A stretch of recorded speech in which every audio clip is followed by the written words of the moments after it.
charity, and I don't gamble on incompetence. But you're still the best railroad in the country. When the John Galt line is completed, you'll be the soundest one financially. So I have good reason to wait. Besides, you're in trouble on account of my rail. I intend to see you win. I still owe you thanks, Mr. Beard, for something much greater than charity. Don't you see? I have just received a great deal of money, which I can afford.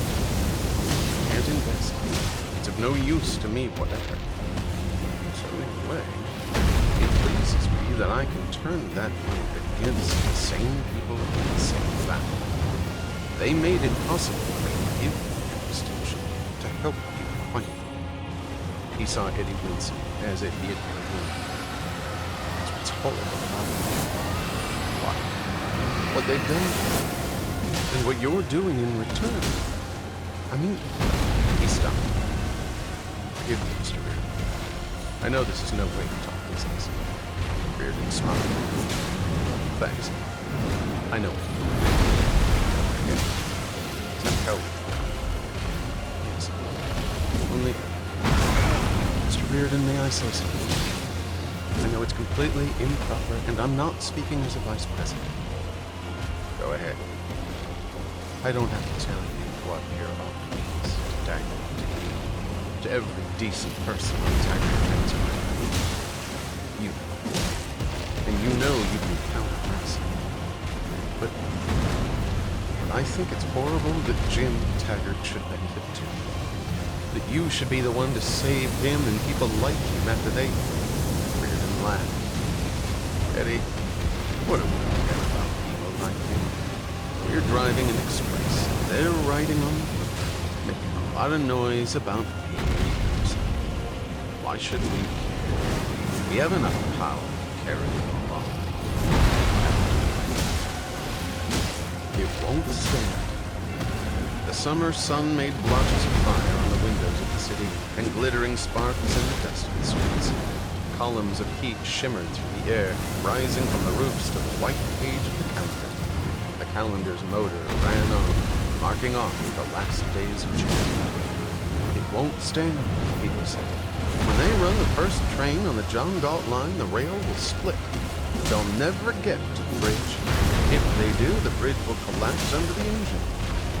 On the slopes of Colorado, freight trains rolled down the track of the Phoenix Durango, north to Wyoming, the main line of Taggart Transcontinental, south to New Mexico and the main line of the Atlantic Southern.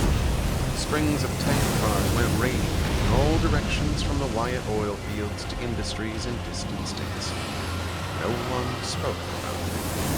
To the knowledge of the public, the tank trains moved as silently as rays, and as rays, they were noticed only when they became the light of electric lamps, the heat of furnaces, the movement of motors. But as such, they were not rays. Phoenix Durango Railroad was to end operations July 5th. Hank Reardon is a greedy monster, people say. Look at the fortune he's made. Has he ever given anything in return? Has he ever shown any sign of social conscience? Money, that's all he's after. He'll do anything for money. What does he care if people lose their lives when his bridge collapses? The Taggarts have been a band of vultures for generations. It's in their blood. Just remember that the founder of that family was Nat Taggart, the most notoriously antisocial scoundrel that ever lived, who bled the country white to squeeze a fortune for himself. You can be sure that a Taggart won't hesitate to risk people's lives in order to make a profit. They bought inferior rail because it's cheaper than steel. Why do they care about catastrophes and mangled human bodies after they collect the fares? People said it because other people said it. They did not know why it was being said and heard. They did not give or ask for reasons. Reason, Dr. Pridgeon told them, is the most naive of all superstitions. The source of public opinion, said Claude Slavetop in a radio speech. There is no source of public opinion. It is spontaneously general. because of the collective instinct of the collective mind.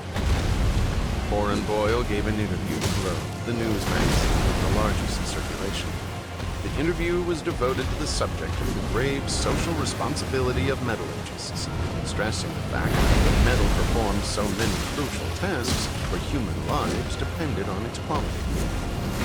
One should not, it seems to me, use human beings as guinea pigs in the launching of apocalypse. Invention No, I don't say that bridge will collapse, said the chief metallurgist of Associated Steel on the television program. I don't say it at all. I just say that if I had any children, I wouldn't let them ride on the first train that's going to cross that bridge. But it's only a personal preference, nothing more. Just because I'm overly fond of children. I don't claim that the Reardon Taggart contraption will collapse, wrote Bertram Scudder in the future. Maybe